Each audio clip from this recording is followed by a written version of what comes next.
Welcome to a new episode of the ITU Journal webinar series, where you can find insights and forward-looking research on future and evolving technologies. The ITU Journal is an international journal providing complete coverage of all communications and networking paradigms, free of charge for both readers and authors. This publication considers yet to be published papers addressing fundamental and applied research, building bridges between disciplines, connecting theory with application, and stimulating international dialogue. Its interdisciplinary approach reflects ITU's comprehensive field of interest and explores the convergence of ICT with other disciplines. We count on your support to make this webinar an interesting experience. Please submit your questions to the speaker using the live video wall feature. All questions from the audience will be taken during the Q&A session after the talk. The webinar is being recorded, and the recording will be made available on the ITU Journal Webinars series playlist on YouTube. We hope that you will enjoy the talk, and we encourage you to stay connected until the end for the Wisdom Corner. Live Life Lessons. I will now give the floor to our Master of Ceremonies. Hello, and welcome to the webinar series of the ITU Journal of Future and Evolving Technologies. My name is Alessia Magliarditi from ITU, the International Telecommunication Union, the United Nations Specialized Agency for Digital Technologies. It is my pleasure to open our first webinar of the season, kindly hosted by the Eye for Good as part of the ITU Journal Discovery Series with Professor Jain from Washington University. After the Q&A session, as just announced by our avatar, I will moderate the Wisdom Corner, live life lessons, so please stay in line. Our speaker agreed to a personal chat. He will share with us some lessons learned over the years that might perhaps be useful for some of you. I'm very pleased to introduce now Professor Ian Akyildiz, Editor-in-Chief of the ITU Journal, founder and president of Truva from the United States. Professor Akyildiz is Ken Byers Chair Professor in Telecommunications Emeritus at the Georgia Institute of Technology. He has established many research centers worldwide, including in South Africa, Spain, Saudi Arabia, and Finland. He is Editor-in-Chief Emeritus of Impact Factor journals and highly cited at the top of the most prestigious international rankings. Ian is visiting distinguished professors in many universities around the world. His current research interests are in 6G wireless systems, terahertz communication, metaverse, and communication in challenged environments. So, Ian, the floor is yours for your opening remarks to introduce our speaker and moderate a Q&A session. Thank you. Thank you, Alessia. Good morning, good afternoon, and good evening to our global audience. Greetings from Atlanta. It is my privilege to welcome you to the ITU Journal Future and Evolving Technologies webinar series, which will launch in 2022 as we kick off a new season with episode 1. Once again, we have curated an exceptional lineup of speakers for this season, and I'm thrilled to introduce our first presenter and my longtime friend, Professor Jain. Before I do so, allow me to briefly introduce our journal. The ITU-J FET was established with the mission of bridging academia and industry, fostering collaboration, advancing cutting-edge research. The inaugural issue was published in December 2020. As an open access journal, we charge no fees to readers or authors, ensuring that high-quality research is accessible to all. Each submission undergoes a rigorous peer review process, and we strive to cover the most timely and impactful research at the intersection of academia and industry. The success of the journal is a result of a collaborative team effort. I would like to take a moment to acknowledge the invaluable contributions of our director, Suze Ono-san, Chief of the Strategic Department, Fred Werner, Head of the Strategic Tech and Academia Division Vijay Mauri, Alessia Magliarditi, Erika Campilongo, Maria Otero, and many others.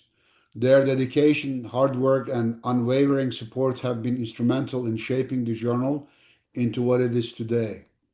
I encourage all of you to consider submitting your research papers to the journal. Additionally, if you have ideas for special issues on emerging or popular topics, please feel free to reach out. Now, it is my great honor to introduce our distinguished speaker for today, Professor Jain. On behalf of the entire ITU JFAT team, I would like to extend our heartfelt gratitude to Professor Jain for accepting our invitation and sharing his insights with us.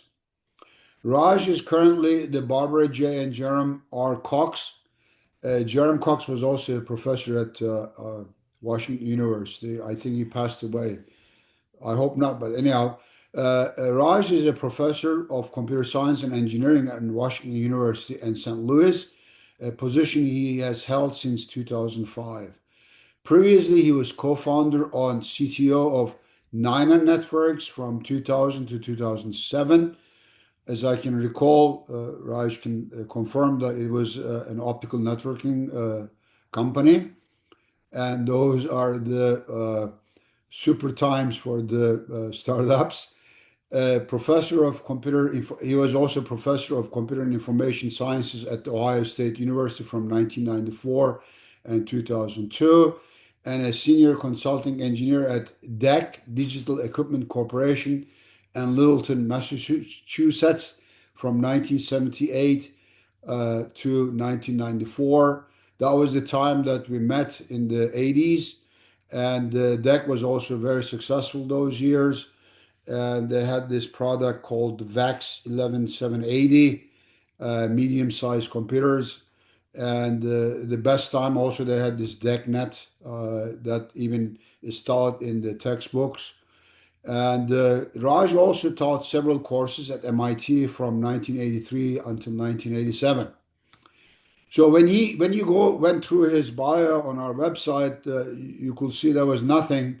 I was just telling him that he's so humble he didn't put any of those achievements. So I have to mention those. I apologize, but anyhow, Raj is a fellow of the IEEE 1993 and also fellow of the ACM 1995 and AAAS 2012 and the Academy of Science in St. Louis 2018. He has many honors, including 2018 James Eads Award from Academy of Sciences in St. Louis, 2017 ACM SIGCOMM Lifetime Achievement Award, and 2015 Michelson Award from the Computer Measurement Group, and many more. He is author and editor of 12 books, including the famous performance evaluation book called Art of Computer Systems Performance Analysis, which received the 1991 Best Advanced How to Book Systems Award. And many universities are using that as a textbook. They still do. He holds 15 patents and authored or edited 13 books and 20 book chapters, over 110 journal and magazine papers, and more than 130 conference papers. His research is known in quantum computing, AI, and blockchain applied to cybersecurity. Recently, wireless technologies for IoT, 4G, and unmanned aircraft systems, and in the past as congestion control, traffic modeling, performance analysis, and error analysis in wired, optical networks, as well as wireless networks. His work is widely cited, with Google Scholar listing over 45,000 citations. He is the co-inventor of this very famous DECBit-NET scheme. DECBit was very famous in the 80s, which has been implemented in various forms in DECnet and also OSI, frame relay, and ATM networks. And later on, this idea was used as explicit congestion notification, ESCN bit. I used to teach that in ATM networks. I always mention his name also. He has delivered over 60 keynote addresses, served on editorial boards of numerous journals, and he had this distinguished lecturer for IEEE Communication Society and ACM. On a personal note, I mentioned before, I first met Raj in the 80s when he was with DEC, and we served together on many conference committees and standards meetings, particularly during the ATM forum when he was advocating for his ECN ideas, as I mentioned to you before, hailed from these DEC-bit ideas for congestion control in ATM networks. Really, I have been in this business since 50 years like him. Raj is an excellent role model for the younger generation, exemplifying hard work, dedication, integrity, and honesty. It's really true. And without further ado, please join me in welcoming Professor Jain as he takes the stage to deliver what promises to be an engaging and insightful presentation. Raj. Thank you, Ian, for the introduction. That's better. That's better than what I really am. But anyway, and thank you all to join this talk. I suppose everybody can see my screen, and actually, on every slide at the bottom there is a URL.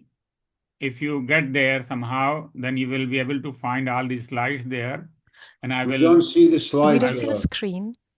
Yeah, and I will actually let you download it also from this screen and at the end of the lecture, so you can get it right away. You don't have to worry about it. So let's move on. We don't to see the why- screen now. Can you please reshare, Professor Oh, Jain? you don't see the screen? Okay, let me start.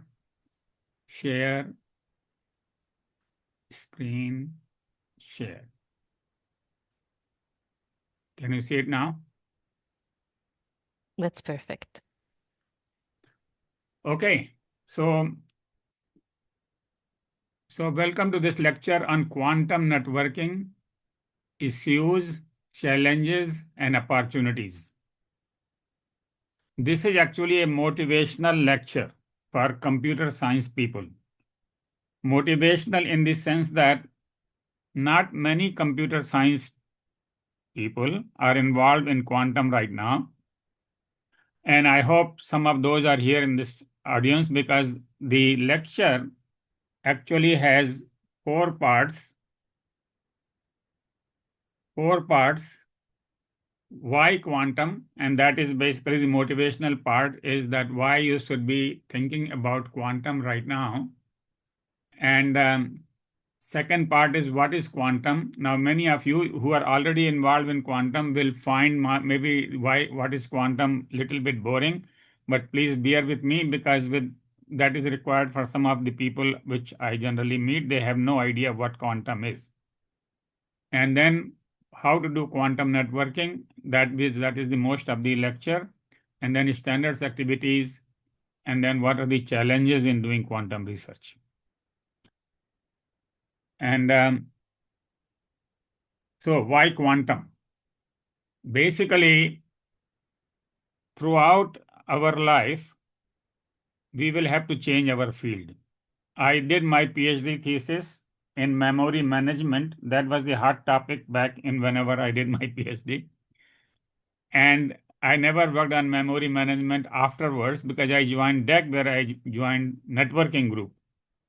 And so I became a networking person, first Ethernet, then fiber optics, and then on and on, moving on to whatever problem becomes important. And nowadays, if you don't change, then obviously you will find yourself out of job. So nowadays, the technology, in the early days, it used to change every 10 years, then every 5 years. Nowadays, they change every 3 years. So whatever you see today is hot, probably will last for another 2-3 years, and then it will go away. So you have to keep moving. And so we have to find where the world is today. And that's what I keep doing. Basically, we have to find out what is hot right now. And it turns out quantum is hot, as I will show you. And before I go to the next slide, if you have a company, or if you're part of a company, the company will go bankrupt if you don't change with the time. And so they adapt by necessity. It's the academics like me who just keep working on the same old thing forever. And so, I mean, I don't do that, but basically that is what many of my colleagues do. So I just want to show you that, to say that United Nations has declared 2025, which was the last year, the International Year of Quantum Science and Technology. Okay? So they are emphasizing that this is the place to go. Second way to find out what is hot is to go to Gartner. What is Gartner? Gartner is a company that does a big survey every year on every problem that the world is facing, every technology actually, and their reports cost several $1,000s, which all the big companies buy to find out where the technologies are. And this is their hype cycle for 2025. They do it every year, and they do it for different fields like computing and communication and so on and so forth. And as you can see, basically what happens is the graph starts, the technologies start at the bottom, and most of it is done in the universities. Okay, there is very little money to be made, and there is a lot of work to be done. So universities do it. Once the technology becomes ready, then it moves to startups. This is where the startups come in. There, with very little investment, you can make a lot of money.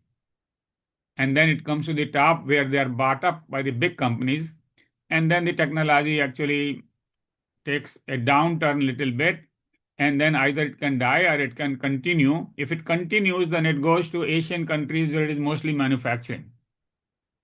And so we really have to move back. We have to keep moving back to the left. And those of you who are in academia, you have to be, trying to find out what is the extreme left. Those who are in the industry, find out here. Big companies are here. And so quantum is the right time. This is the right time to get into quantum. And here is a quantum computer on the left, and here is a regular computer on the right. This is ENIAC, the first digital computer. It was a 10-register computer, and this is also around the same very small number of qubits computer. Now, this whole room is one computer. Why this whole room? Because all of these cylinders are things that are cooling. They are the cooling units. And so it requires 0 degree Kelvin. So that is where most of the energy and the parts and everything goes in quantum is cooling. Now they have really condensed it. Now you don't need a big room like that. And this is one of the latest thing. This is Quantum 2 from IBM. Now these 3 racks, they're all coolers basically. They are being cooled, and there are things inside it which are basically using that. So this is a example of a quantum computer today. Tomorrow it will be on your desk, but I don't know when. So what I'm saying is that this is just starting. Now there is a lot of investment in quantum all over the world. So Asia Pacific region has $40 to $45 billion. China alone has 15 billion for technology, and most of it is actually 15 billion in quantum, out of 138 billion for tech, and quantum also is included, right? A lot of work is being done in China, and of course, a lot of work is being done in European Union, over $10 billion, and then US government has spent 5 to 6 billion. Now, US government number looks small, but that is by design. In the United States, the inventions come not from the government, they come from the companies. So if you talk about IBM, Google, and Microsoft and all that, they probably have spent more than the government. So this is the case. Amazon, Cisco, they're all involved in this. So in terms of academics, they look at where the funding is, and there is a lot of funding in quantum because NIST, which is the National Institute of Science and Technology in the United States, NSF, National Science Foundation, Department of Energy, Department of Defense, NASA, NSA, National Security Agency, IARPA, which is basically Intelligent Advanced Research Project Agency, all are coordinated by National Quantum Coordination Office. So there is one office which basically coordinates all the activities in all these places. Every state is trying to get into quantum. State government, for example, Illinois, where Chicago is, has set up a quantum park in Chicago. And they've invited all the companies to set up something there so that the quantum technology can get there. And they're all looking forward to it. In Washington, D.C., there is a network already being set up. So a consortium of US government agencies, many of these agencies on the top, they are setting up a functional quantum network. And that will use existing fiber over metropolitan distances. And there are many other test beds. Okay? For example, DOE has a quantum garage, quiet and loud facilities. Quiet is basically with very little noise in the basement, and loud is with some noise. And then NSF has a National Quantum Nanofab. So all the agencies are working on some form of quantum thing. And the main interest in the industry in the quantum came because of this one result. Basically, Peter Shor in 1994 showed that the quantum computers can factorize numbers exponentially faster than legacy computers. You see, factorization is very important because all security methods that we use today are based upon RSA, which is based upon factorization. And we say that, well, RSA 2048, it will take 100 years for you to break it. But with quantum, if it was there, it will take very little. Right now, you cannot do that because it needs bigger quantum computer than what we have today. But they will be coming soon. So we have to get ready for that. And that is basically the reason people got into quantum, but now they found so many other applications. And if I get time, maybe I will add some more slides about the applications. But this is one reason for getting into the quantum. Everybody knows that that is why people are in the quantum. And about 10 years ago, NIST started working on how can we protect from this quantum threat. Quantum threat because if the quantum comes, then the current security will break. So they started developing post-quantum cryptography. And now the standards have been set up, actually. The standards have been, the whole thing has been standardized, and now people can just start implementing.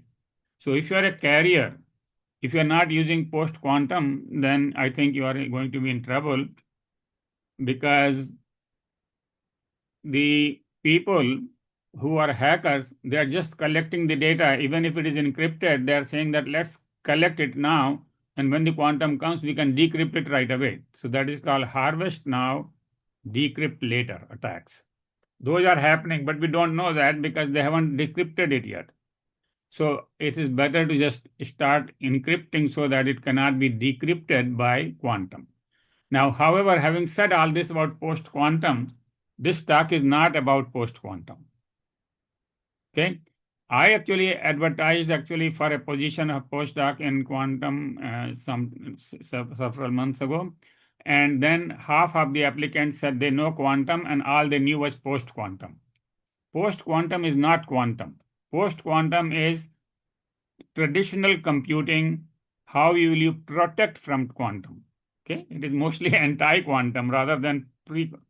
Now, what we are going to talk about in this lecture today is everything about quantum, not post-quantum. So with that, let's move on to what is quantum. Now, I know many of you know this, but please be basically patient with this because many other people may not know this, okay? And so this is a very introductory part, next 3-4 slides. First is, what is quantum? Quantum, the word quantum comes from quantization. Basically, when you take a analog signal and you digitize it, you have to decide what is the unit that you are going to digitize in. Like voice, we digitize it at 64 kilobits per second. So basically, that is one quantum, one unit. So quantum is the smallest discrete quantity. Now, what about the light? Is light analog or digital? And physicists have been fighting it for 200 years about that. So light is a wave, and it has a frequency, phase, and amplitude. That is one theory. Other says no, light is not continuous, it is a discrete packets of energy that can be absorbed and released, and that packet is called photon. So you cannot have half of a photon, you cannot have 1.5 photon, you cannot have 2.5 photon, it has to be 1, 2, 3, or 4 photons. So this is the quantum. Quantum is one unit of light that you cannot divide any further. And it doesn't have to be actually light, as I will show you in a minute, but basically photons are energy that can move electrons from one level to the next.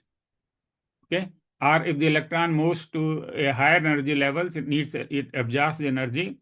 And if it moves to the lower level, it emits the energy. But energy always comes in units of photons, units of quantum. So that is what the quantum is all about, right? Unit of quantum. Now, to show that whether it is a particle or a wave, a very famous experiment which is mentioned everywhere is called Young's double slit experiment. So he took a wave source, a light source, and had it pass through two holes. Now, if it is a two hole, then some frequency, some signal will go like this, and some other signal will go like the other one, and the total waveform would be like this. Okay, that is what will happen. However, this is not what we get. We get lines. We get one line, and then we get another line, and then we get another line, we get another lines, and another lines. Why? Because it's also photons, and wherever the photons meet, there is a light, and whenever the photons oppose or whatever they do, there is no light. So you see these lines, and that clearly says that it is also a particle. Clearly, so basically, photons are both particles and waves. That has been established in physics now. Both theories are accepted. Now people are questioning whether electrons are particles or waves. So now we have been taught, when I was learning physics, I was told that electrons are particles which circle around the photons or the nucleus. But now people are saying, no, they are waves too. So everything in the world is both a wave and a particle.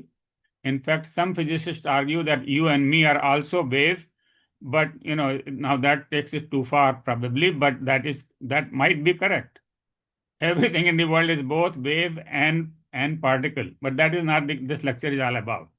This lecture is about these photons, and so let's move on with that. So quantum bits. Computing bit, when we have a computer, we say the bit is 0 or 1, right? Quantum bit actually is a vector. You cannot write with one number. You have to write two numbers. It's a vector, either 1, 0 or 0, 1, or in general, it doesn't have to be 0 or 1. It could be alpha and beta. These are quantum bits. And these alpha and beta both could be complex numbers. 1 plus 2i divided by I under the square root of 6, and so on and so forth. So this is what a qubit is like. It is much more complex than a bit. And if you have 2 bits, then you need 4 y1 vectors. Okay, this is a qubit, this is a qubit, and this is a qubit. So basically, if you have n bits, you have to represent it with 2 raised to n element vector. It's very difficult to write all this. So people said, why worry about this writing vector? Why can't we make a notation? So there is a notation that has been developed, which is called Dirac bracket notation.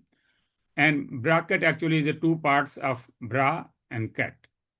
So basically, when you want to write down a row vector like this, you say this is a bra 0, and this is a bra 1. And it will become clear as to why this is bra 0 and this is bra 1. The difference is here, the 0 is second, here 1 is second. And ket is a vector which is a basically column vector, and this is a cat 0 and this is cat 1. Okay, and this is written with the other side of the angle vector. This is left angle bracket, this is right angle bracket. And if you have alpha, beta, it can be written as alpha times 1, 0 plus beta times 0, 1, or it can be written as alpha times 0, cat 0 and beta times cat 1. And so if you have 2 qubits, then that can be written as by 4 numbers, alpha times 0, 0, beta times 0, 1, gamma times this, and so on and so forth. So this is the thing that we will be writing because these vectors become too difficult to write. Now the next question is, what are these numbers 0 and 1? So the next complication with quantum is that they are probabilistic. The qubits are probabilistic. And so the elements, these values which you have inside the vectors, they indicate the probability. So this one says the probability of this being 1, being 0 is 1, and probability of this being 1 is 1, right? Probability of 1 being this is 0. So this is basically alpha times 1, 0 and beta times 0, 1. Alpha times 0 plus beta times 1 means is that this qubit, which is 1 bit, has a probability of alpha square upon alpha square plus beta square. So these are the proportional. So the probability is proportional to alpha and the probability is proportional to beta. So alpha square is upon alpha square plus beta square is the probability of being measured in the 0 state. If you measure it, it will come out with this probability as 0. On the other hand, it can also come out as 1 state with this other probability, which is just 1 minus that. So until it is measured, we don't know whether it is 0 or 1. And that's one thing which we have, this is very important to understand, is that this is like flipping a coin. If I am flipping a coin and I flip the coin and I asked you, is the coin head or tail? We don't know that, right? Nobody can say for sure whether it is head or tail until it lands. So, but until it lands, until that time, it is in both head or tail position. And so this is called superposition. So qubits are always in superposition. They have never landed. They just in this position where it is like a flipping coin. Okay. And so they are in both positions 0 and 1 until they are measured. Measured means they are stopped. And the problem is if you measure them, you have stopped them and they lose the quantum property. And whatever you get 0 or 1. That's what it is. Now you have to flip another coin if you want, I mean, you have to create another qubit if you want to use that. So the qubits basically cannot be measured easily as 0 or 1. So that is one thing, superposition. Okay. Second thing is no cloning. You cannot keep a copy of a quantum state. So that flipped coin, if I asked you to make a copy of it, you can't make a copy, can you? And so if you have a qubit which has alpha proportional to alpha probability of being 0 and proportional to beta probability of being 1, if you measure it, you will get either 0 or 1, right? And so you will lose alpha and beta. So you cannot make a perfect copy of that. So since no backup copy can be made, qubit is permanently lost. So unlike the normal qubits, normal bits, where you make a copy and send another one on the network and keep one in the memory forever, that doesn't work here, right? So if anyone if anyone on the way reads the qubit, the receiver will know because it is lost. So suppose I send 5 qubits to you, and somebody on the way reads one of them. If they read one, that is lost and it will not make it to me. And then I will know that one of the bits was lost, and so there is somebody who is eavesdropping on it. So the quantum link is more secure than classical links to transfer highly secure information such as encryption keys. So if you want to send something very, very secure, you use quantum. And we will talk about that a lot because ITU is working a lot on QDN, quantum distribution, quantum key distribution, QKD, quantum key distribution. So that is one of the applications of quantum is key distribution. A third property of quantum that makes it very interesting is entanglement. Now, I generally introduce this to people. It's like two people, and I'm sure this happens to you, or you have noticed that if you have somebody that you love, when you are thinking about them positively, they are thinking about you positively. If you start thinking some the negative thoughts they will be thinking too. Has it happened to you? I mean, it happens a lot, right? That is because those two people are entangled. And same thing for qubits. If two qubits are entangled, if you measure one, the other will stop. If one lands on head, the other will also land on head. So they are so much entangled that you can't really, they're not separable in some sense, right? So two qubits can be entangled. Their states are correlated. So basically, again, there is a probability here, and they have very high correlation, means very high probability of what I am saying, right? And that is what the entanglement is called, right? And if they're photons, their momentum, their spin, their polarization or position are correlated. So one of these things is what we are measuring, and that will be correlated, even when they're far apart. So here is one thing. If two people are correlated, one could be in Europe, one could be in USA, but they're still entangled. This is interesting, isn't it? That the distance makes no difference. So this is called, any change of one qubit affects the other. This is called teleportation of a state. And that is what we used in quantum key distribution, actually. Einstein called it a paradox since change seems to happen at a speed faster than light. How can my thought reach somebody in Europe? When I'm thinking negative, they are thinking negative. How can that reach so fast? Or think about something else. And then in 2022, I mean, this was actually wrong. Actually, Einstein has been proven to be wrong on this. But anyway, in 2022, the Physics Nobel Prize was given for the experiments with entangled photons. So the entanglement now is, basically a standard thing, and you can easily create entangled photons in the lab. And that is what we used for communication. As you can see, this is the best thing for the communication. So entanglement allows communication via qubits. So now, how do we do networking? I wish actually if people could ask questions, and if the host could give me the questions, I could answer it. But if not, then I will continue and we'll answer the questions at the end. It's up to the seminar people. But anyway, so how do we quantum networking?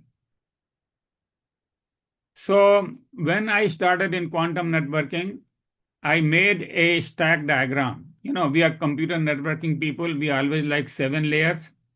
So I put a 7-layer stack of quantum. The bottom layer is physics, where they talk about fiber and waves and whatever. Then the second layer is hardware, which is basically computer engineering. We call it ECE department. And they work on repeaters and things like that. And then comes the systems people. Okay? And we networking people are systems people. We don't do fiber and things like that. We probably use them, and similarly the hardware, etc. But we design protocols. And then there comes the people who would apply. So there are people who do software engineering, and they can write applications for computing, networking, cloud computing, and so on. So it turns out, if you read a paper on quantum, 99% of the time it is a physics paper. Okay? That is what makes it very difficult to read and understand, because we are not physics people and we don't really care that much except basics, right? And then maybe some percentage of papers are from people who are electronics people, and they will say, well, how they designed something. And so that is somewhat understandable. And then there are very, very few papers on networking. And that has a positive or negative. Positive that you are first to get there. And just like that ENIAC computer, people who designed ENIAC computer became probably, the best computer scientists. Similarly, if you do now, whatever is happening in networking, you will be the best quantum networking person, right? So that is one. But negative is that whenever you submit a proposal to any funding agency, it is reviewed by physics people. And they say, oh, there is no quantum here. Or, things like that. So there is right now a big divide because systems people are not reviewing the papers and system people are not writing that many papers. So I find that every time, we send something and they say, well, where is the quantum here? All right. So I will show you where the quantum is, but they want to see phase, blah, blah, blah, and other things, which we don't do, any of the math. And what we want to do is we really want to design quantum data center and cloud services. I presented this 7-layer diagram to Cisco, and they really liked it. So they are funding my research. And their goal is to develop quantum data centers, which they are very good at. Actually, IBM has also basically given the data center job to Cisco. So let me start with the simplest network. And simplest network is just one hop network. A and B want to talk, but they're far away, so there is a repeater in between. So this is not really a network, because when we teach networking, we tell people that if you just have two nodes, that is a communication. So this could be called quantum communication rather than network. Network will come in a few slides. So anyway, how does the quantum communication work? So suppose A and B want to get entangled.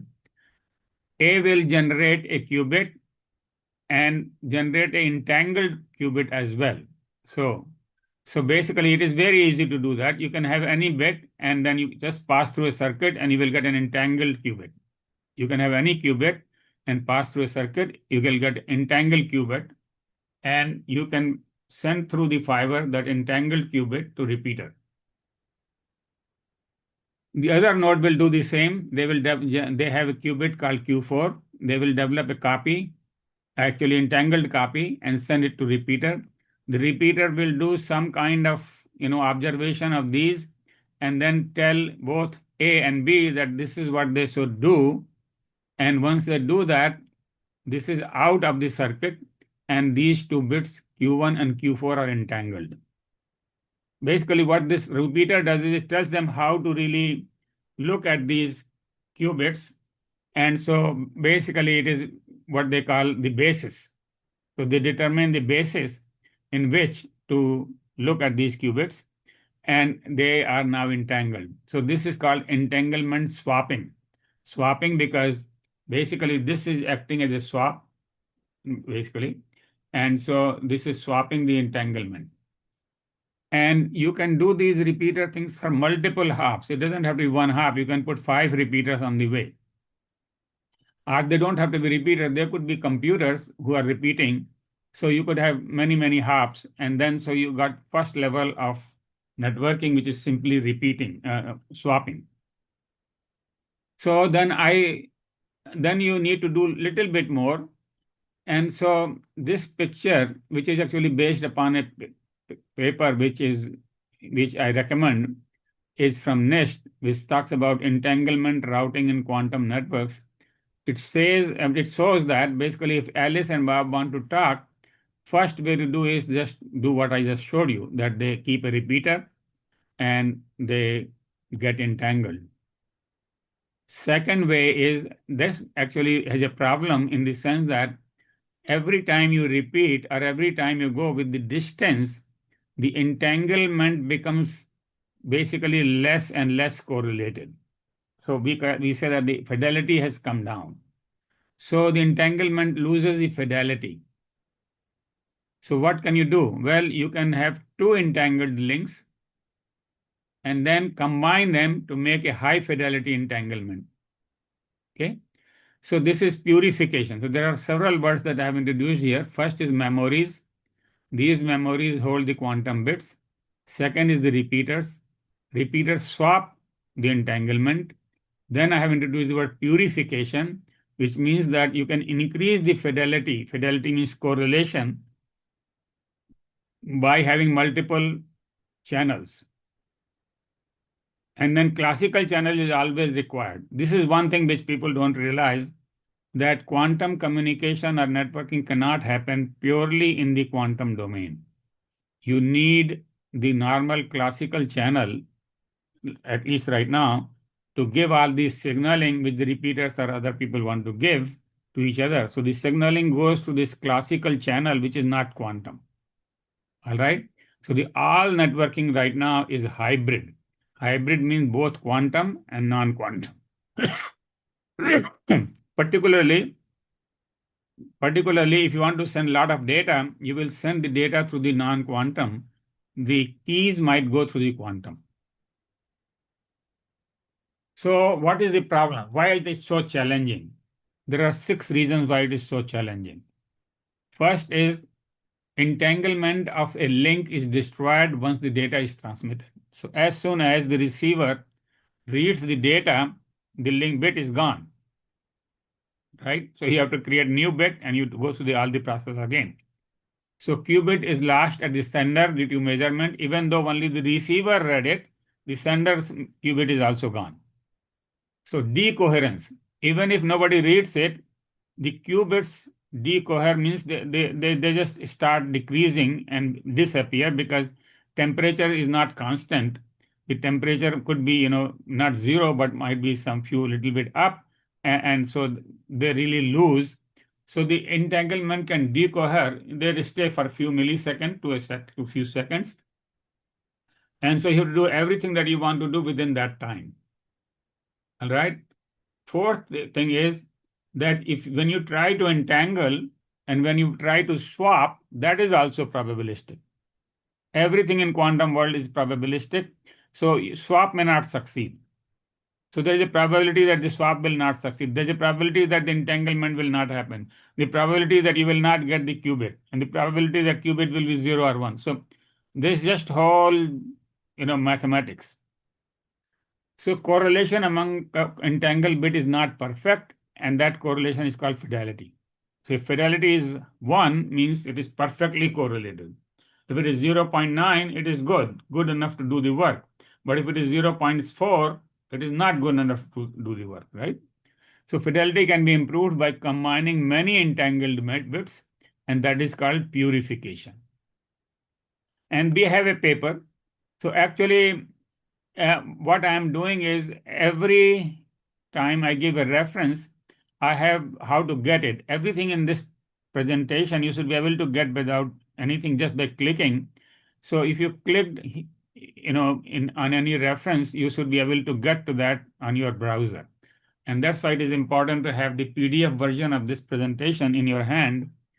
That way you can just keep clicking. You can click here and get the whole presentation, but right now you don't have the PDF. So the routing problem. The simplest routing problem is how does Alice connect to Bob, not in a single link, but in a network. And the simplest network is a grid network. Now, this is how the fibers are connected. And we say, okay, all right, now please start entangling. So some will get entangled and some will not succeed.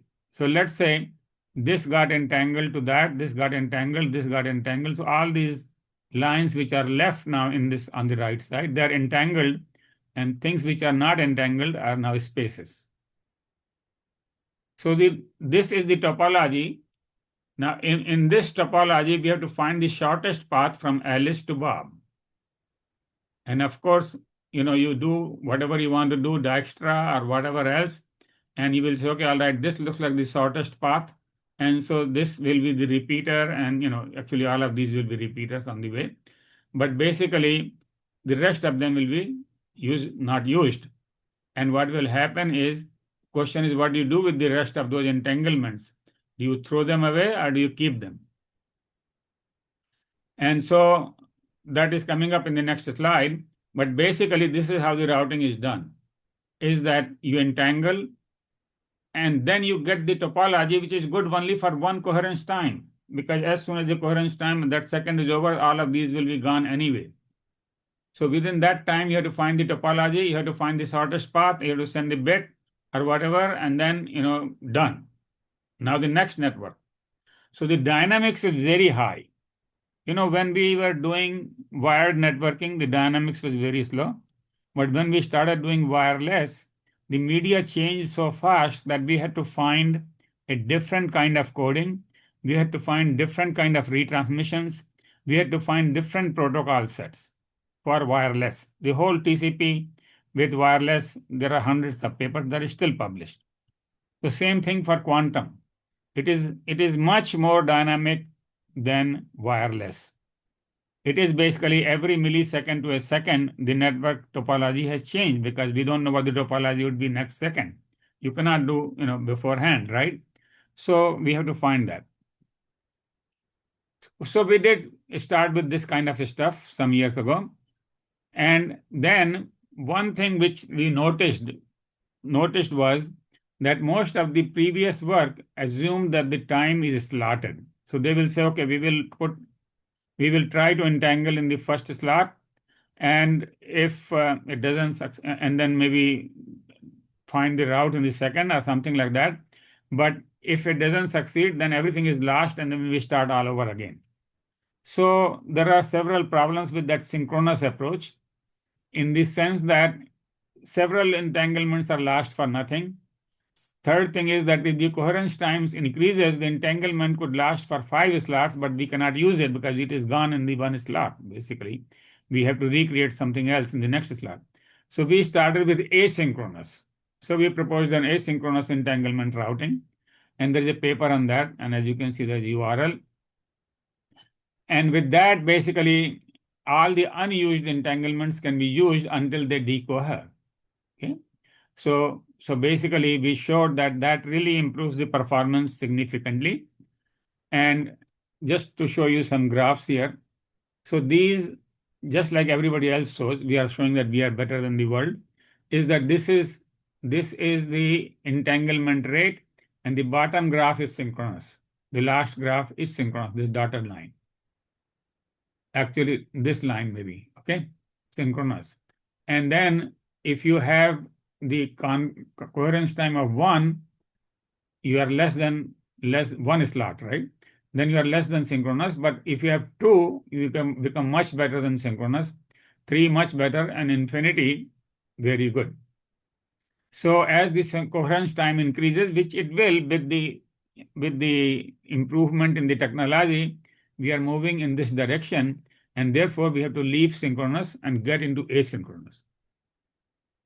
Now everything is a probability. So this on the x-axis here, what I have is a distance, and this is the entanglement generation rate. In the second graph, I have on the x-axis the probability of generation, P, and the generation rate. In both cases, the synchronous is lower and ours is better, which is what you would have expected anyway. Otherwise, why would somebody publish our paper? So anyway, so that is just an example. I really don't want to sell our research here because you can read all of it on my website. And then basically Cisco came back and said, no, actually the grid network is not very interesting. Can you do some real networks like SurfNet, ESNet, Internet too?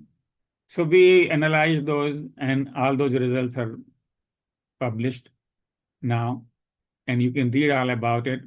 So it works there too as well. I mean, the technology. There is one more thing I forgot to say, that our routing technique was very simple.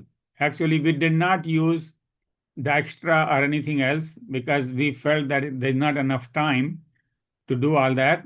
So we used something very simple like RPL, which is used in IoT, or in Ethernet spanning tree to find the spanning tree. That is kind of thing. DODAG is the destination-oriented acyclic graph. The destination-oriented directional acyclic graph, right? So DODAGs. So we show that if you just represent it as a doodad, then basically you can quickly find the route to the destination. I would not go into that detail right now because this lecture is not really meant to sell our research. Here I just want to motivate you that this is the kind of things that happen and you may need to do. After that, basically the problem changed. The problem is really, before it can go to that surf net or whatever, we need to basically do quantum inside the data centers. So we started working in the data centers. Now in the data centers, just like currently there are many racks, each rack has many quantum computers and they have to be connected to each other. So that is the problem, is that how do you connect? First of all, how do you connect? That's the real problem because there are many ways to connect racks. And the second thing is, what is the best way to do the jobs? Now, there are many users, many jobs. What is the best way to allocate resources so that it is fair and efficient? So there are lots of problems in quantum data centers. And so that's the whole field which is all ready for you to work on if you ever got into this thing. And it's not just the data center. It turns out that even inside a quantum computer, you need networking. Why? Because the quantum computers are very noisy. If you have 5 qubits in a quantum computer, they will be very correlated qubits because they have the same temperature, same environment, same everything. They will be very correlated and you don't want that. So what you do is, the error rate is very high and the error rate varies very super linearly with the number of qubits. That is why it is very difficult to make quantum computers with large qubits. Now, they have made some quantum computers with 500 qubits like Google has done, or IBM has done several thousand qubits. And there are others who claim 100,000 bits, but they are not really realistic yet. So the idea is, what happens is, as you increase the number of qubits, the noise increases and then it becomes unusable. So the best way to make a big quantum computer is to have small computers and network them. So that is called a cluster. So the cluster of quantum processing units is what we need. Cluster of quantum processing units. Each QPU is very small, but they're connected by a network. And so that network is somewhat similar to what we saw in the data center, except that the range is very small. Instead of going meters on the fiber, we go only centimeters. High fidelity, and the fidelity is very high. Clocking, etc., is all very shared. So some of these things make it easier. Some of these things, basically most of these things make it easier actually. And there are no repeaters. Basically, the QPU to QPU directly you can create entanglements. But what you do after that is that then you use qubits from different computers and you can do error correction on them. So that way, that is what people are thinking, at least, or some people are thinking, that the best way to develop a super quantum computer is to use a whole bunch of small quantum computers in a network inside the chip. So the chip itself has all of these computers and it becomes a supercomputer. Now, routing algorithm could be anything. Generally, we use shortest path, but you could also use shortest k path. So instead of one path, you find 2 paths. For example, in the networks that we had, grid networks, for example, in the grid network that we had, we could have found one path and we could have found another path just in case this one doesn't succeed or something happens, then we go through the other path. So that's why you would have k paths rather than one path for fault tolerance and purification. Second thing is multi-users. So most of the time we assume only one user, but that is not realistic. Each computer and each data center is used by many people. So we have to worry about the fairness. It is multi-link, and we showed only one link between 2 computers. No, actually, You can have multi-links. Even if you have only one fiber, you can have 5 quantum links in that fiber. So multiple links and then multicast. And you don't have to just go one direction.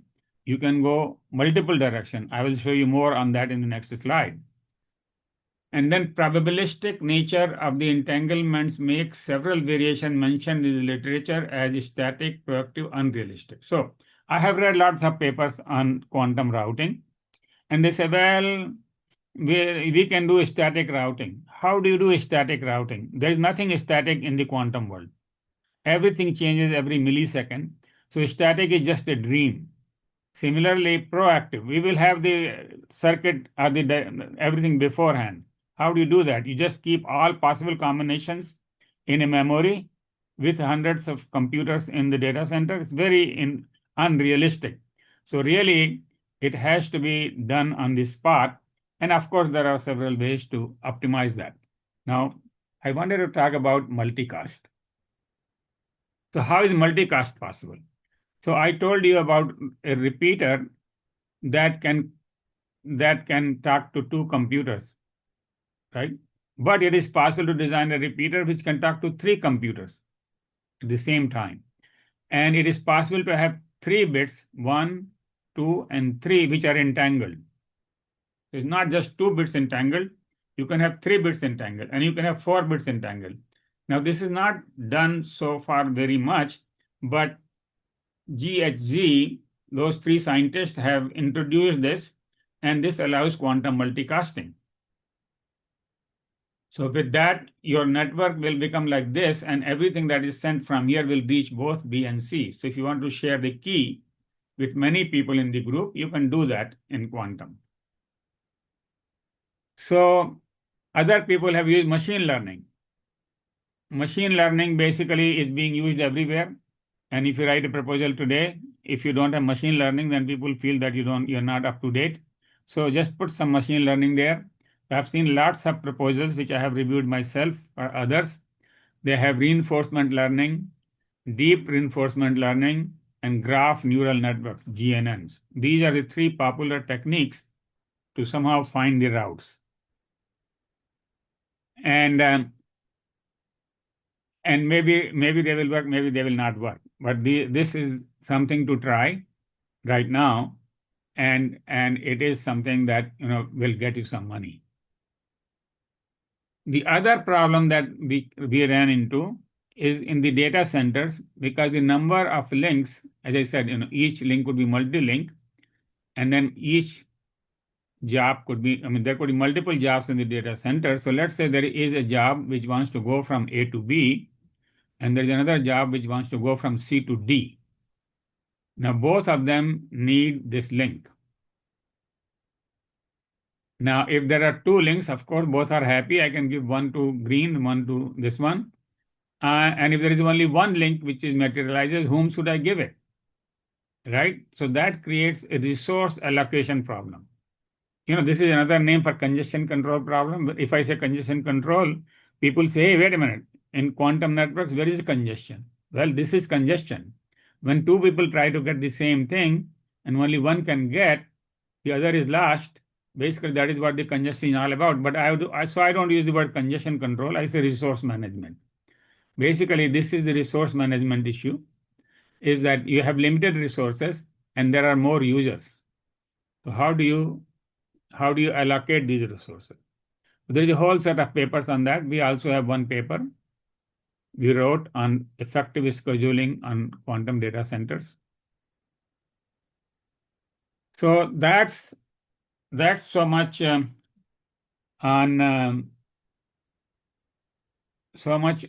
standards activity. Sorry, on the how to do networking.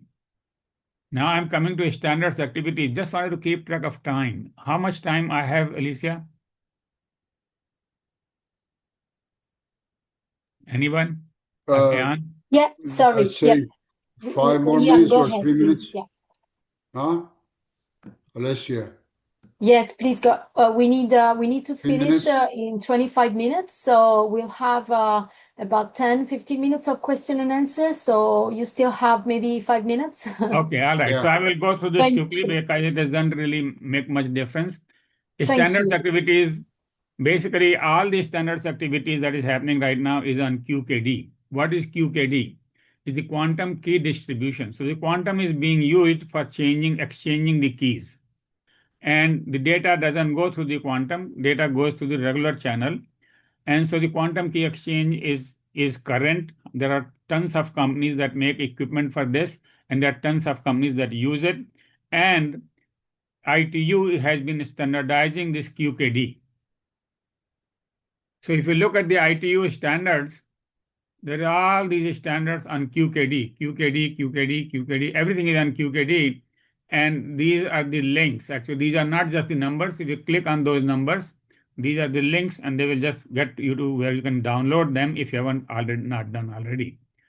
And ITU has done quite a bit of work since 2019. HC has similar work, all on QKD. However, I didn't have to give individual URL because they're all available on one page, which is at the bottom. IETF is doing again on QKD. Actually, they're not doing on QKD. Sorry. IETF is a little bit behind. They are just doing post-quantum. So they are doing post-quantum, which is not really quantum, but if you're interested in post-quantum, you can pick up few IETF drafts, which are becoming RFCs, but they're all about post-quantum, nothing about quantum. So IETF is kind of behind. GSMA, which is the GSM Association, they also have something on QKD. So with that, I just wanted to say one thing, which is the challenges. So the challenges in quantum networking is that the quantum devices are noisy, which I already said that. The error correction is very difficult. Error correction requires many physical qubits to produce each error-corrected logical qubit. So everybody is advertising big numbers like, QuantWare says 10,000 qubits and EQRS says 3,000. But I think these are more marketing numbers than real numbers, because if they were so real, Google will buy them in a jiffy. Okay. So anyway, that is my personal opinion. Now, there are many different qubit technologies. That's another problem. That whenever you do something and you say, well, I assume that the coherence time is 1 millisecond, and they say, no, mine is 1 second. So there are 6, 7 different technologies, and there is no standardization. This is like very early days of personal computing. There were tons of computers, so you could not really write anything standard. Then more qubits in a single QPU result in high error rates. So that's a problem. Superposition. Now, I think, hold on. Yeah, those are the challenges. And then common myths. The myths are that the superposition allows quantum particles to be in 2 places at once. No. Actually, the quantum particle is not in 2 places. It is in 2 positions, basically 2 states. But that is like a flipped coin. It is not in 2 places. It is just in 2 states. Head or tail, we don't know which one. Entanglement allows communication faster than the speed of light. This is what the Einstein thought, but that is not true, because the entanglement data cannot be made any sense until the whole information comes through, signal comes through the classical network, which travels at the speed of light. So you cannot do anything faster than the light, even with quantum. Third myth is that the quantum mechanics is only about tiny particles. No.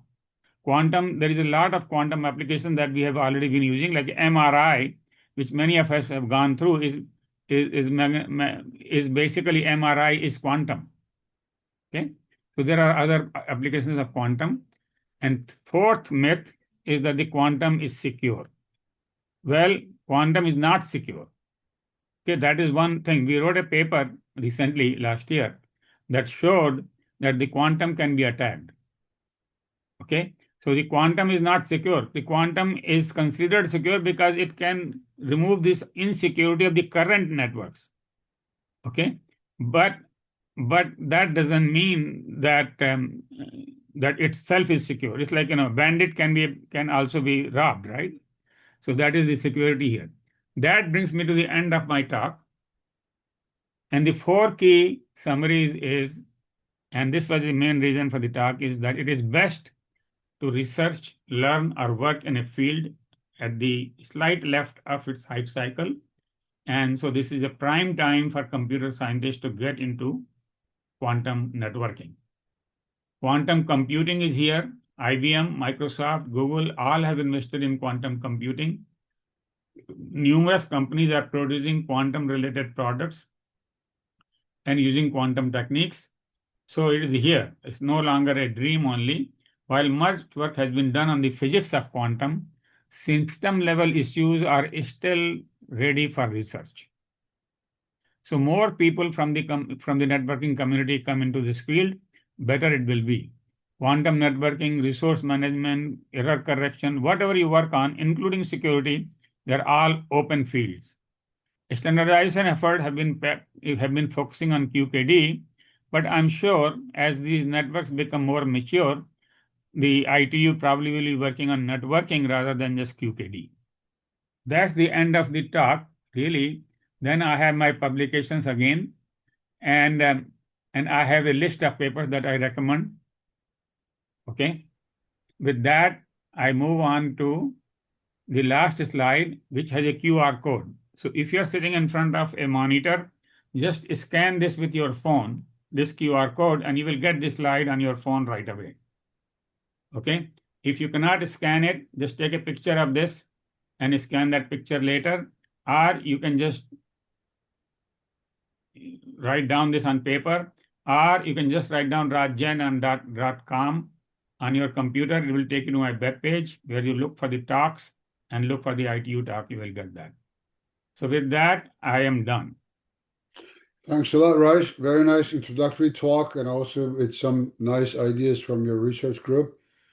I enjoy it, and I hope it will also give a motivation to our attendees. We had like around 35 to 40 people, to my knowledge.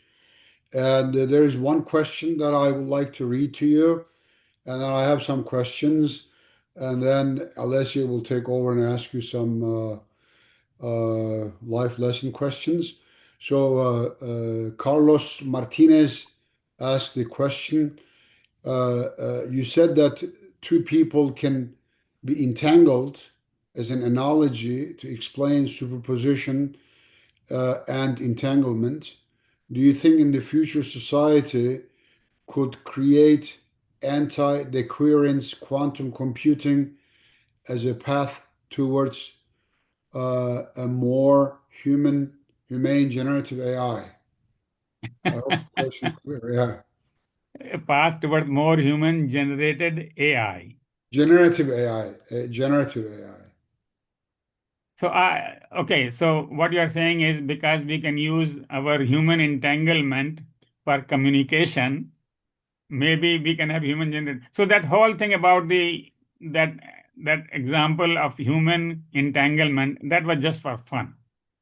Okay, I wasn't really serious about that because I find that is the easiest to understand, and it happens all the time to me, and I'm sure to other people that I call my wife and say, oh, I was thinking about this and that same thing.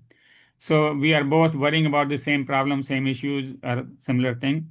So I don't know whether that is real or not. And if that was real, then of course we could just use that as a communication, and then we could do generative AI and everything else. So basically I don't have a scientific answer to that. I have some questions, and as we wait for the others to ask questions. So you mentioned also right in the beginning, you put there the 1994 idea from Shor about quantum computing. And I remember in the 90s, we used to hear quantum computing is up and coming, up and coming. It took many decades, and now it looks like the quantum computing is at peak hype right now. So I have to admit that in the cryptography, quantum technology is super used. So there are many very major contributions in the cryptography area. But in the quantum computing, we are still slow, in my opinion, although you said that's in peak hype. And then again, networking communications people jumped on it, as usual. You also mentioned in your talk. So it's like it's hot topic now, and so they try to find funding. So some of them, they create, especially in wireless domain, some artificial problems just to write quantum and AI papers. So what do you think that in the wired domain, you also focus more on that, like these data centers and also your algorithms for routing. But for wireless, do you think that it will come soon? What is your time estimate? Like, for example, can you imagine a mobile quantum phone and also the wireless quantum channels? So there are many issues. So what I hope it will not die down, like it will become mostly for wired systems or core networks. So what is your opinion about that? Okay, so let me summarize this question. Basically, Yeah, I you see, talk too much. sometimes Sorry. people jump on a technology which is very much down on the left side of the hype graph, and then it doesn't show up for several years, which is true. And so you really have to wait till it becomes somewhat practical, and it looks like it will come. And if you wait for it to come, then also you can make some money. But then by the time there's a whole crowd, like right now, AI is very crowded and everybody is working on AI. Even I am working on AI because you can't do anything without AI. But what I'm saying is that this kind of hype I have seen on every technology. When it was when internet came in 90, I was there, and then it was the hype, right? And then came, Wi-Fi and so on and so forth. Now, question is, when will I have quantum in my hand? I think that is quite far away. However, I am from an industry that that I spent 50% of my life in the industry and 50% in the academics. So I like to work on problems which are more practical rather than just theoretical. So I'm working with Cisco, and Cisco is not spending their money on just theoretical problems. They want to use something and they're working on their own network, and they will have a network announced within few years, right? And IBM has already announced their computers. Google has already announced their computers. The computers have been announced, and I have a set of slides which I did not go through today. There are lots of companies which are still using, which are right now using quantum computers. In particular, let me say that the quantum computers are very good for optimization. I did not go through the optimization problem. I did not go through any computation problem actually. But if you want to optimize something which takes 2 raised to n years in classical computing, it will just take n years in quantum computing because n bits will make 2 raised to n bits. You see, positions. So it is used for optimization, and that means that if you want to do a drug design, you can optimize, find the right drug design for the right diseases, this and that. A lot of that is being used right now. Okay. And same thing for if you are a telecom carrier and if you have a very big network and you want to find the optimal path, maybe you can use a quantum computer to do that. So the thing is, if the problem is very extreme, quantum computers are being used. Right. And so it is not like now it is a dream far away. However, there is one thing which all new technologies face, and that is that when the new technologies come and they try to uproot the old technologies, the old technology also evolves. Okay, and they will evolve to the point so that the new technology can fail sometimes and can sometimes continue. Okay, we saw that happen with ATM networks. Okay, ATM networks were supposed to, be the carrier network for the future. And once they became ready, IP came around and said, hey, we can do the same thing. And MPLS came in and ATM went away. So that can happen to quantum too. Yeah. So I hope I was not misunderstood. I did not say that the progress is not there for quantum computers. Yes, I agree. There are fantastic progress in quantum computers part. But the problem is for the future, like wireless devices are getting smaller and smaller. And will we be able to produce these quantum-based machines or handheld phones or kind of like smaller devices? and create this pure quantum communication. Or you just said also in your talk, maybe hybrid communication, like legacy classical communication with quantum communication solutions. So here's another question that will follow up.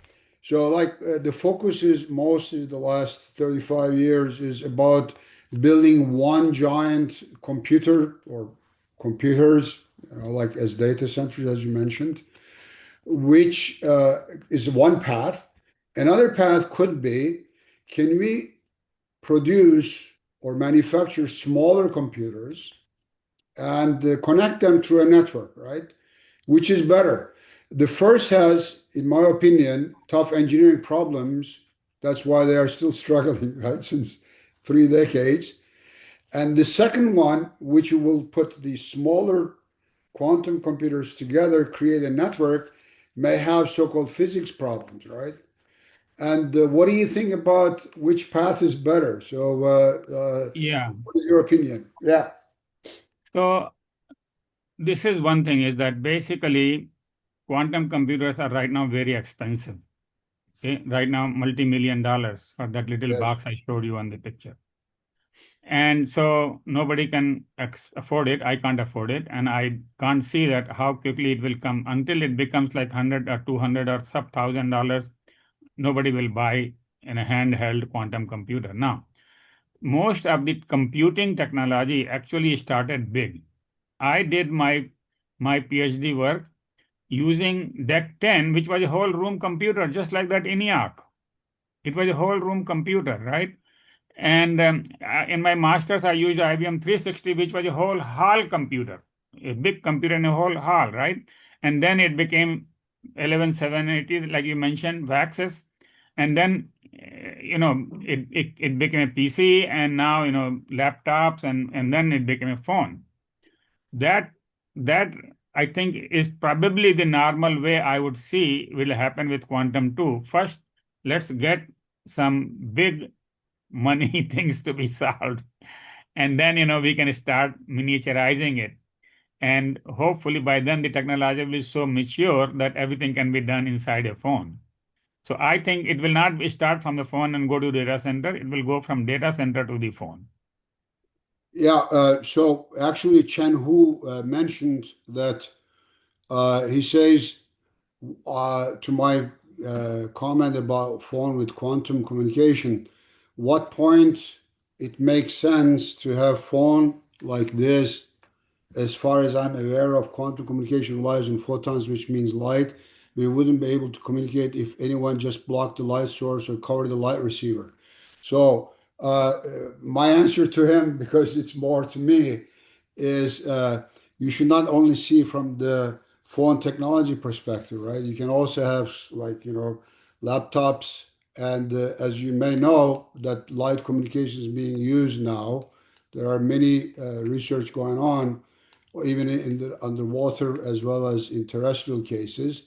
Moreover, for the cell phones, which will be based on photons or whatever you said that here, there will be some ways of trying to overcome that problem of called like Yeah, non. no, actually, if I can interrupt here, Sure. I said that the quantum comes from photon. No, actually, it turns out that there are people who are using radio quantum.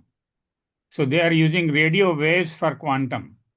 So No, everything that you do in Raj. wireless can be done in Yeah, a quantum way, because all the waves yes. basically at some point basically will have the same thing. If you pass them through two slits, Yeah, they will show up as particles on the other side.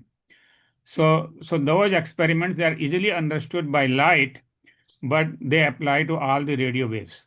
So I would not be surprised if someday the phones communicated with the tower using radio quantum or whatever that is, right? So right. yeah, there is a version of quantum which uses radio waves. That's all I want to say. Actually, it was a comment by Chen Hu. So you didn't say that. So I was trying to answer him. Now you answered it on my behalf. Exactly. In the future, there will be some way of that quantum communication will take place in mobile communications also. So that's, we both answered them. So I don't know, Alessia, can I have one more question or shall we go to you? Yeah, if the answer is very short, yes, because we are running Uh, out of time. so also, Raj, I like always your talks, by the way. So you mentioned about your 7-layer, this TCP/IP protocol stack. It looks like your quantum internet. Of course, I'm not talking about the detailed internal organs or protocols of your 7-layer. So it will look like classical internet, like modular and spread out. What you say. So, but then there is also, I also advocate that, by the way. So we need to get rid of that total layers. And that's a long discussion. So, but here is my question. Based on your 7-layer idea, like, classical internet idea, will the physics of entanglement actually allow that, or does it force us into a more centralized design with key hubs, for example? So actually, these are different problems. Actually, let me just go back to that slide. 1 minute. Let me just go back to that slide. And so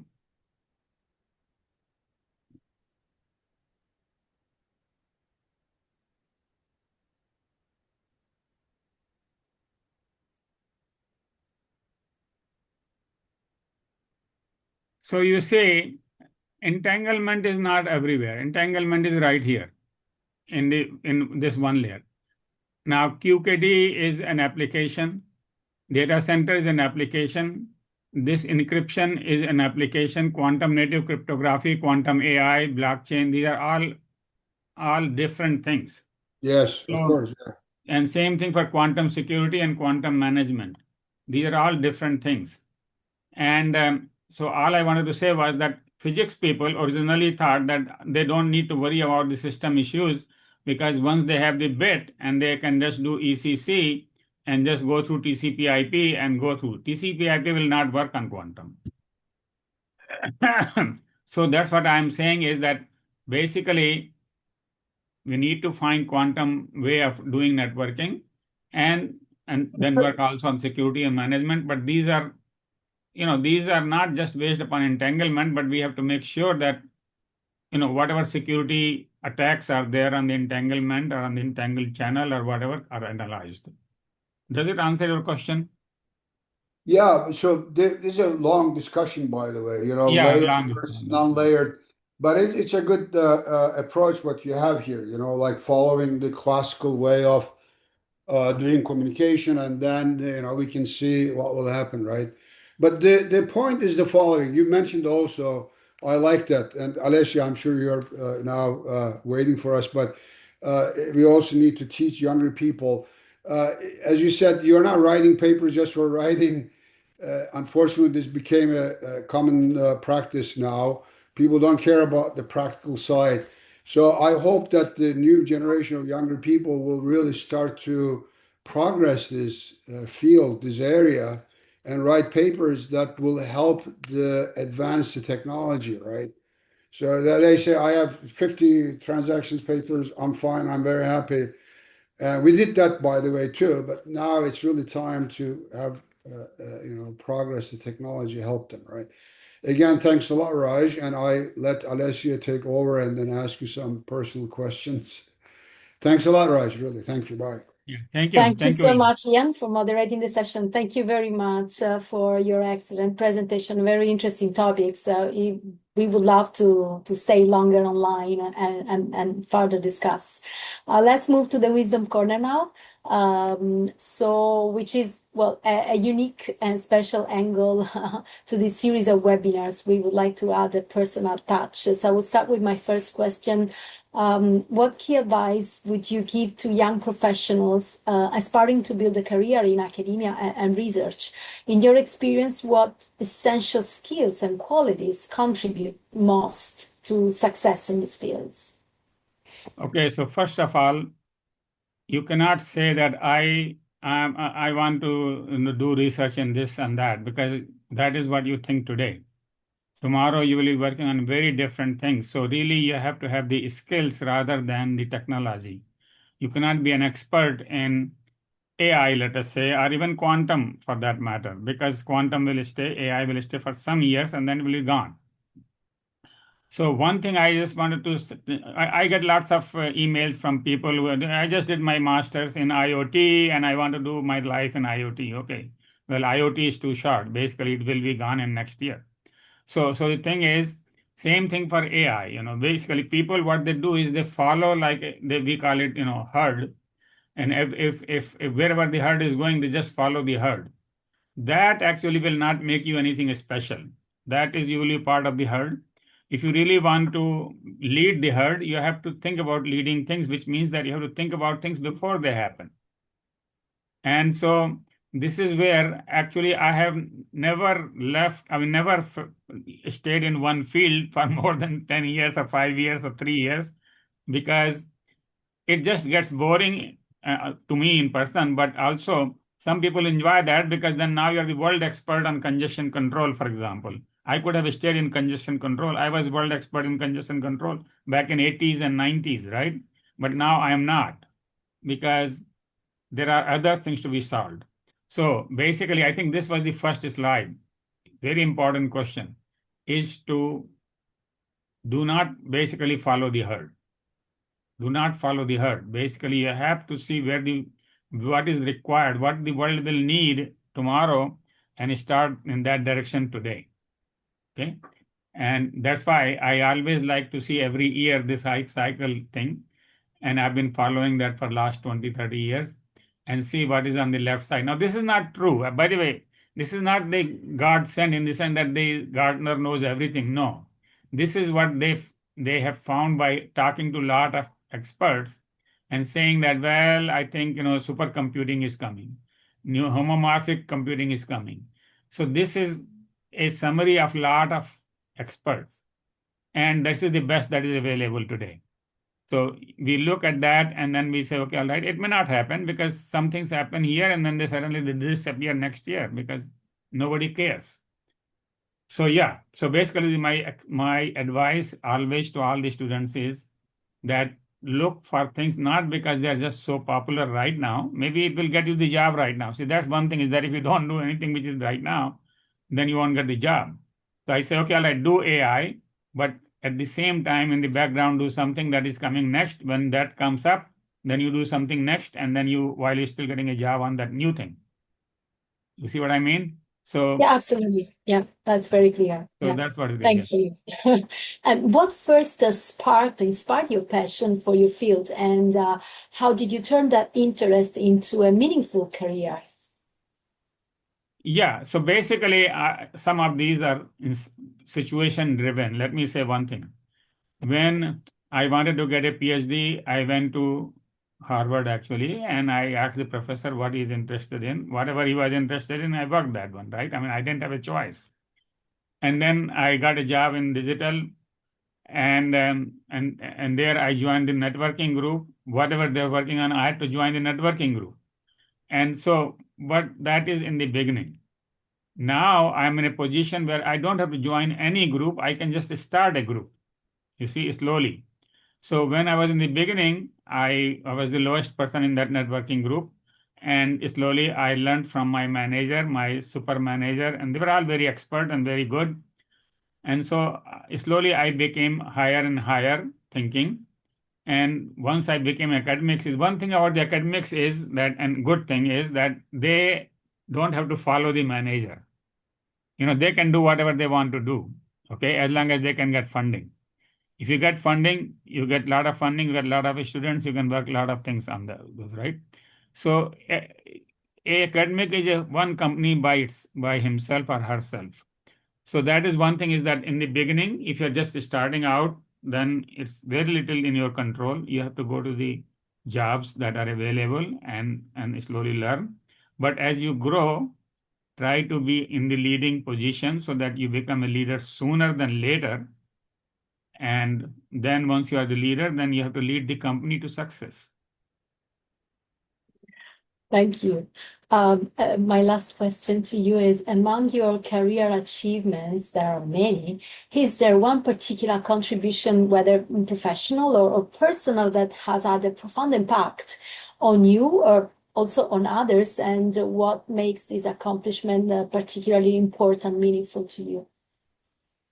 So you see, sometimes when you try 5 things, 4 things may fail and only one succeeds. And you never know which one will be succeeding, right? So in Yes. my case, you said, what is one thing? Now, I always was in the forefront of the technology in the sense that when I started my career in networking, they gave me a problem saying that, okay, so we are designing Ethernet, and can you see what would be the problem? And I came up with the answer. I said, no, because Ethernet is very high speed network. It was 10 megabit Ethernet in 1980. It's very high speed network. This will cause congestion. They said, how? I said, yeah, I showed them the experiment that this will cause congestion because if you come at 10 megabits, you can't get out on the roads which are only 155 kilobits. So there will be a lot of congestion, and we have to solve that problem. I solved that problem, and that is now everywhere in the world. So I take very much pride that, okay, my congestion is everywhere. Schemes are being used. But that is much later, right? And so the thing is, if you say one thing, then I'm very proud of the congestion work.